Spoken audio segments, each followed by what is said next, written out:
रक्त रंजित इतिहास के स्वर्णिम पृष्ठ इस YouTube चैनल में आप सभी का हार्दिक स्वागत है।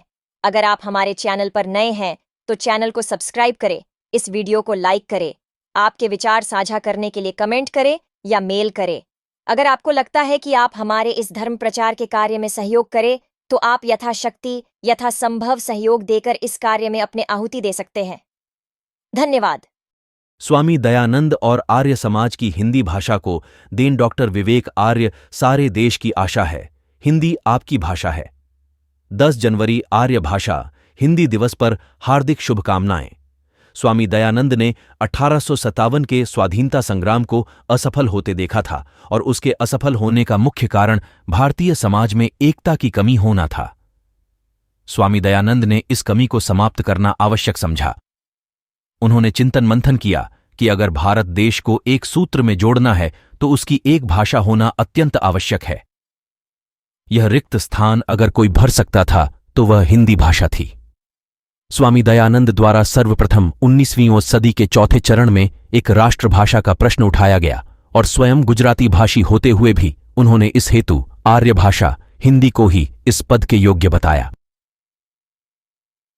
अपने जीवन काल में स्वामी जी ने भाषण, लेखन, शास्त्रार्थ एवं उपदेश आदि हिंदी में देने आरंभ किए, जिससे हिंदी भाषा का प्रचार आरंभ हुआ और सबसे बढ़कर जनसाधारण के समझने के लिए हिंदी भाषा में वेदों का भाष्य किया। इससे हिंदू साहित्य और भाषा को नए उपादान प्रदान किए और प्रत्येक आर्य समाजी के लिए हिंदी भाषा को जानना प्रायः अनिवार्य कर दिया गया। स्वामी जी इससे पहले संस्कृत में भाषण करते थे, इसलिए केवल पठित पंडित वर्ग ही उनके विचारों को समझ पाता था। कालांतर में जब उन्होंने हिंदी भाषा में व्याख्यान प्रारंभ किए तो उससे जनसाधारण की उपस्थिति न केवल अधिक हो गई अपितु जनता के लिए उनके प्रवचनों को ग्रहण करना आसान हो गया। स्वामी जी ने अपने संपर्क में आने वाले सभी देशी राजाओं को अपने राजकुमारों को हिंदी के माध्यम से धार्मिक शिक्षा दिलवाने की सलाह दी थी, जिससे उनमें देशभक्ति का सूत्रपात हो सके। स्वामी जी द्वारा अपने सभी ग्रंथ हिंदी भाषा में रचे गए, जैसे सत्यार्थ प्रकाश, ऋग्वेदादि भाष्य भूमिका, वेद भाष्य आदि। इनके सैकड़ों संस्करण छपे और देश में उनके प्रचार से हिंदी भाषा के प्रचार को जो गति मिली उसका पाठक सहजता से अनुमान लगा सकते हैं। 1882 में भारतीय शिक्षण संस्थाओं में भाषा के निर्धारण को लेकर हंटर कमीशन के नाम से कोलकाता में आयोग का गठन सर विलियम हंटर की अध्यक्षता में किया गया था। स्वामी दयानंद ने इस कमीशन के समक्ष हिंदी को शिक्षा की भाषा निर्धारित करने के लिए आर्य समाजों को निर्देश दिया कि वे हिंदी भाषा के समर्थन में हंटर आयोग में अपनी सम्मति भेजें। फर्रुखाबाद, देहरादून, मेरठ, कानपुर, लखनऊ आदि आर्य समाजों को भी इस विषय पर कोलकाता पत्र भेजने को कहा था। हिंदी भाषा भारतीय जनमानस की मानसिक भाषा है, इसलिए उसे ही पाठ्यक्रम की भाषा के रूप में स्वीकृत किया जाए, ऐसा समस्त आर्य समाज द्वारा हिंदी भाषा के प्रचार के लिए प्रयत्न किया गया था। निश्चित रूप से हिंदी भाषा के प्रचार के लिए यह कार्य ऐतिहासिक महत्व का था। स्वामी जी के देहांत के पश्चात आर्य समाज के सदस्यों ने हिंदी भाषा के प्रचार प्रसार में दिन रात एक कर दिया। आर्य समाज के सदस्यों द्वारा लाखों पुस्तकें हिंदी भाषा में अलग अलग विषयों पर लिखी गई।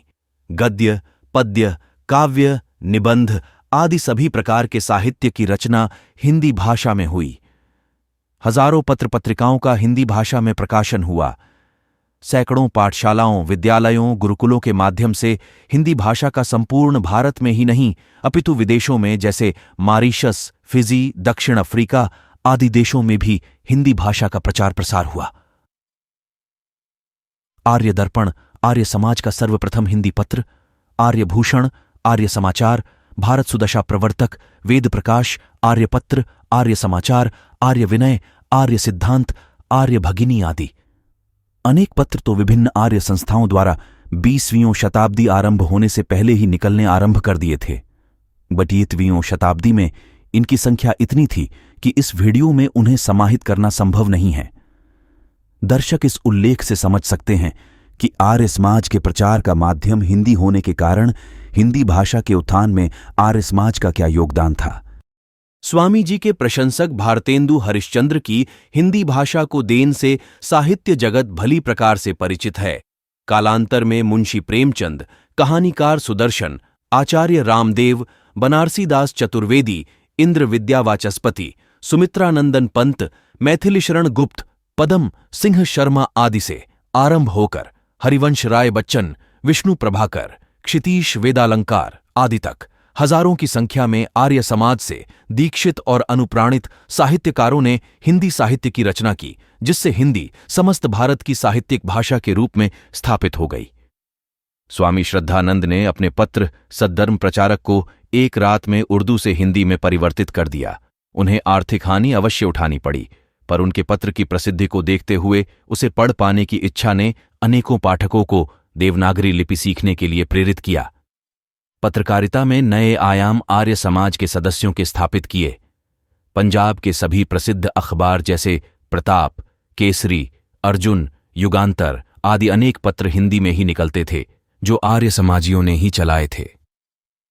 पंजाब के जन आंचल में उस काल में उर्दू मिश्रित फारसी भाषा बोली जाती थी, जिसके प्रचार में उर्दू पत्र जमींदार आदि का पूरा सहयोग था। सैकड़ों गुरुकुलों, डीएवी स्कूल और कॉलेजों में हिंदी भाषा को प्राथमिकता दी गई और इस कार्य के लिए नवीन पाठ्यक्रम की पुस्तकों की रचना हिंदी भाषा के माध्यम से गुरुकुल कांगड़ी एवं लाहौर आदि स्थानों पर हुई, जिनके विषय विज्ञान, गणित, समाजशास्त्र, इतिहास आदि थे। यह एक अलग ही किस्म का हिंदी भाषा में परीक्षण था, जिसके वांछनीय परिणाम निकले। विदेशों में भवानी दयाल सन्यासी, भाई परमानंद, गंगा प्रसाद उपाध्याय, डॉक्टर चिरंजीव भारद्वाज, मेहता जैमिनी, आचार्य रामदेव, पंडित चमुपति आदि ने हिंदी भाषा का प्रवासी भारतीयों में प्रचार किया, जिससे वे मातृभूमि से दूर होते हुए भी उसकी संस्कृति, उसकी विचारधारा से न केवल जुड़े रहे, अपितु अपनी विदेश में जन्मी संतति को भी उससे अवगत करवाते रहे। आर्य समाज द्वारा न केवल पंजाब में हिंदी भाषा का प्रचार किया गया, अपितु सुदूर दक्षिण भारत में असम, बर्मा आदि तक हिंदी को पहुंचाया गया।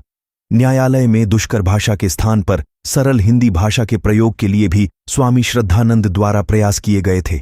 वीर सावरकर हिंदी भाषा को स्वामी दयानंद के देन पर लिखते हैं। महर्षि दयानंद द्वारा लिखित सत्यार्थ प्रकाश में जिस हिंदी के दर्शन हमें मिलते हैं, वही हिंदी हमें स्वीकार है।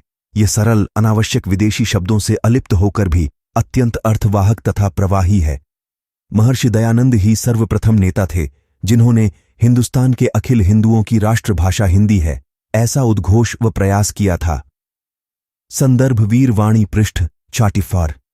शहीद भगत सिंह ने पंजाब की भाषा तथा लिपि विषयक समस्या के विषय में अपने विचार भाषण के रूप में प्रस्तुत करते हुए हिंदी भाषा के समर्थन में कहा था कि बहुत से आदर्शवादी सज्जन समस्त जगत को एक राष्ट्र, विश्व राष्ट्र बना हुआ देखना चाहते हैं। यह आदर्श बहुत सुंदर है, हमको भी इसी आदर्श को सामने रखना चाहिए। उस पर पूर्णतया आज व्यवहार नहीं किया जा सकता, परंतु हमारा हर एक कदम, हमारा हर एक कार्य इस संसार की समस्त जातियों, देशों तथा राष्ट्रों को एक सुदृढ़ सूत्र में बांधकर सुख वृद्धि करने के विचार से उठना चाहिए। उससे पहले हमको अपने देश में यही आदर्श कायम करना होगा।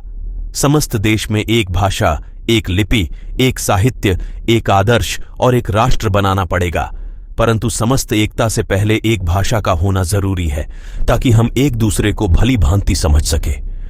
एक पंजाबी और एक मद्रासी इकट्ठे बैठकर केवल एक दूसरे का मुंह ही न ताका करें, बल्कि एक दूसरे के विचार तथा भाव जानने का प्रयत्न करें।